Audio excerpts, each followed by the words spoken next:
कितने बार आपके साथ ऐसा हुआ है कि आप खाना खाते हैं, लेकिन कुछ देर बाद ही पेट भारी लगने लगता है? जैसे खाना पेट में बैठ गया हो, लेकिन ऊर्जा ज़रा भी ना मिली हो। अगर आपकी उम्र 60 साल से ज़्यादा है, तो ये दृश्य शायद रोज़ दोहराया जाता है।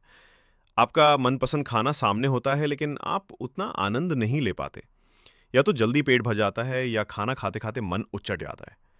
लोग कहते हैं, उम्र हो गई है, अब तो यही होगा। लेकिन सच्चाई ये है कि ये बीमारी नहीं है, बल्कि आपके शरीर का एक संकेत है।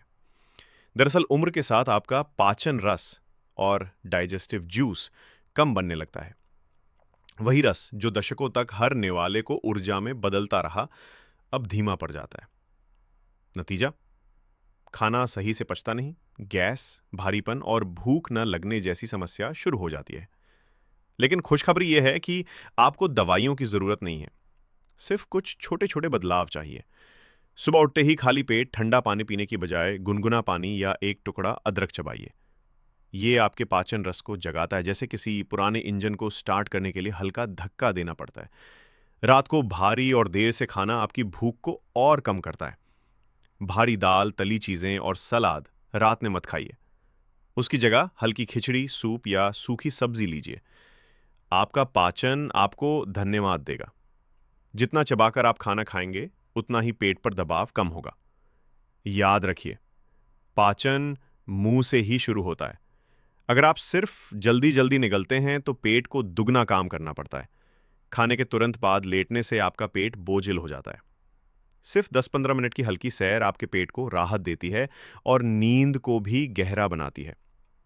कुछ गलत आदतें छोड़ना जरूरी है। बार बार बिना भूख के खाना, सिर्फ चाय बिस्किट पर दिन काटना, या खाना खाते समय टीवी और मोबाइल में डूब जाना, ये आदतें आपकी भूख को खत्म करती हैं और दिमाग को गलत सिग्नल देती हैं। श्याम जी, 72 साल, पटना के। सालों तक उन्हें लगता रहा कि उनका शरीर साथ नहीं दे रहा। भूख खत्म, खाना पचता नहीं, गैस और बेचैनी हर दिन का हिस्सा बन गई थी। लेकिन जब उन्होंने सिर्फ दो चीजें बदली, खाना धीरे धीरे चबाना और रात का खाना हल्का रखना, तो कुछ ही हफ्तों में उनकी भूख लौट आई। आज वे कहते हैं, भूख लगना ही असली अमृत है और पाचन ही सच्ची दवा। आपका शरीर फेल नहीं हो रहा, बस बदल रहा है। उसे अब थोड़े नए नियमों के साथ समझने की जरूरत है। भूख की समस्या आपकी किस्मत नहीं है। छोटे बदलाव से आप फिर से खाने का स्वाद, पाचन की हल्कापन और ऊर्जा से भरी सुबह पा सकते हैं। अब आपकी बारी है। बताइए, आज आप सबसे पहले कौन सा बदलाव अपनाएंगे? सुबह अदरक से शुरुआत करेंगे या रात का खाना हल्का करेंगे? आपका अनुभव किसी और बुजुर्ग को नई उम्मीद दे सकता है। तो इसे लाइक जरूर करें और हमारे चैनल को सब्सक्राइब करना ना भूलें, क्योंकि आपके लिए ऐसे ही और काम की जानकारियां हम लाते रहेंगे। आपका एक छोटा सा सपोर्ट हमें और लोगों तक ये ज्ञान पहुंचाने में मदद करता है।